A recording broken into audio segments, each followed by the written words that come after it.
Ukraine से आया मेरा दोस्त, मोदी जी को सलाम करो।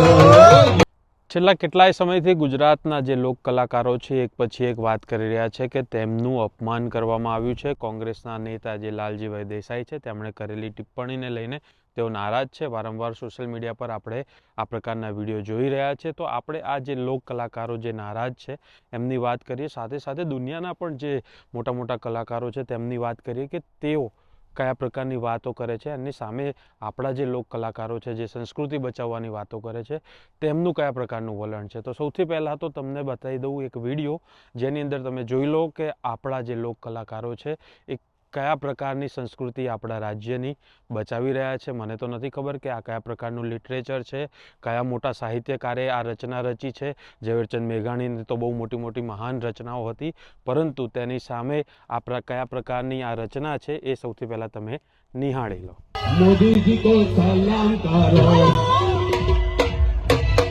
यूक्रेन से आया मेरा दोस्त, मोदी जी को सलाम करो, यूक्रेन से आया मेरा दोस्त, मोदी जी को सलाम करो, यूक्रेन से आया मेरा दोस्त, मोदी जी को सलाम करो। નમસ્કાર, આપ જોઈ રહ્યા છો સ્વમાન. હું છું આપની સાથે સાગર પટેલ. તો તમે જોયું કે આ લોક કલાકારે કયા પ્રકારની આ રચનાની રજૂઆત કરી.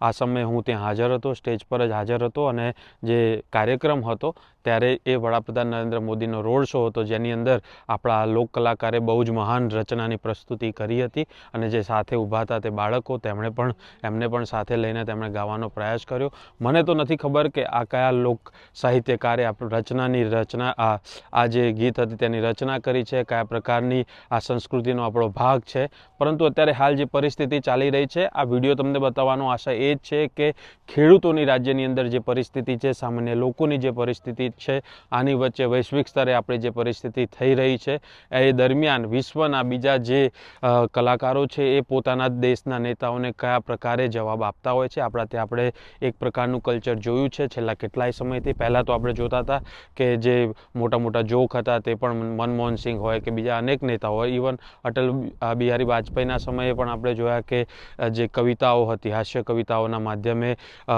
જે સરકાર પર છે તે અલગ અલગ પ્રકારે ટિપ્પણી કરવામાં આવતી હતી. પરંતુ હાલ અત્યારે કંઈ પણ જ્યારે તમે બોલો ત્યારે કેવી રીતે દરેક વાતનું અપમાન થઈ જતું હોય છે.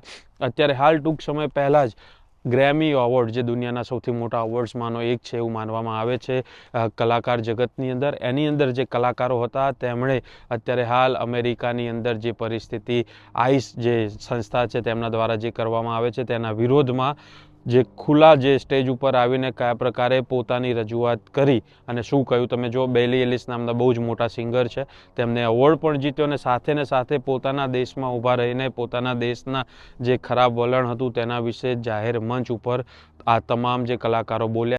No one is illegal on stolen land. જ્યારે આપણા ત્યાં શું પરિસ્થિતિ છે તમે સૌ લોકો જાણો છો.